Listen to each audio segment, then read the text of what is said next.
Thank you, Mr Deputy Speaker. Mr Deputy Speaker, I'd like to thank the member for Mayo for bringing this motion to the Parliament, and I'm sure members in this place know that I don't often miss an opportunity to raise the salience of this issue, in particular when it comes to mobile phone service reception.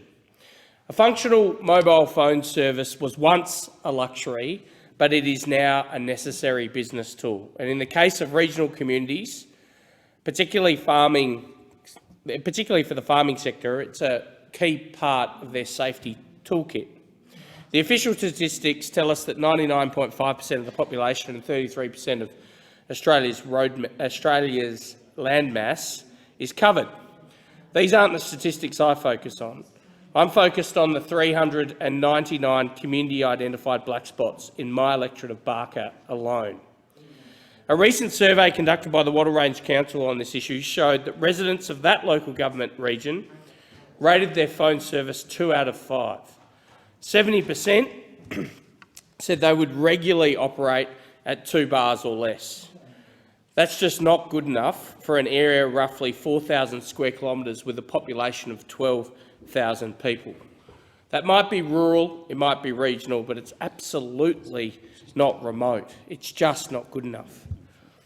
Every 3 years, there's an independent regional telecommunications review under law to examine the report on the adequacy of telecommunications in rural, regional and remote Australia.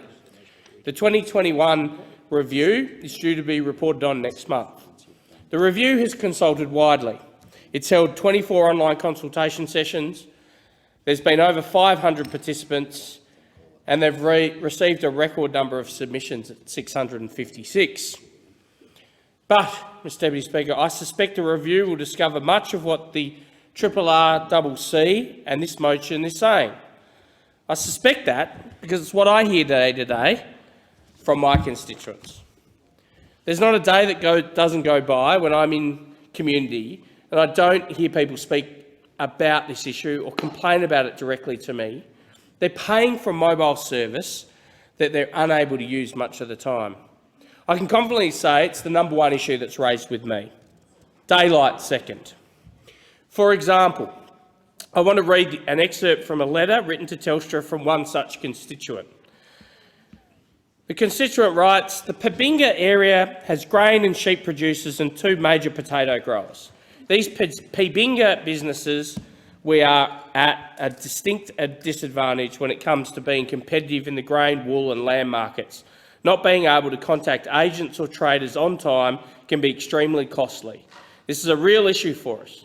Not being able to use our mobile phone or data services puts us at a disadvantage when we can't make or receive phone calls, text messages or emails when we're at work on the property. Waiting for someone to call you back on our landline is so non-productive.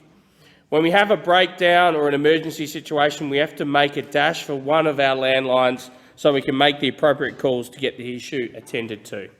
This is unproductive for modern farming enterprises and is certainly unproductive for our farm, which supports several families. Luckily, for the good people of Pabinga, the region received a commitment for a mobile phone tower from round 5 of the Mobile Phone Black Spot program, and I believe this Optus tower is due to be switched on by the end of the year.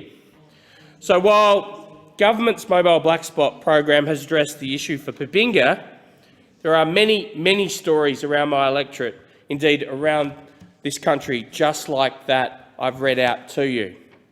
The government is also committed to improving telecommunication services through its connectivity programs in regional Australia, and I commend the government for its action taken on this issue.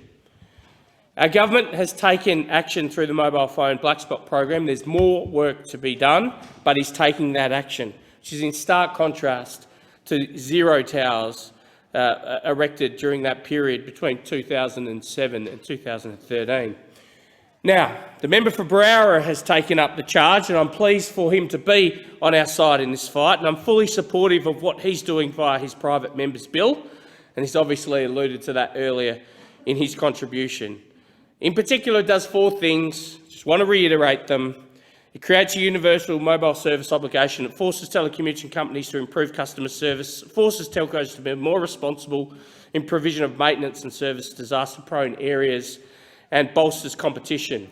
It's about time the telcos got serious. It's not just at marketing time that should worry about rural and regional constituents.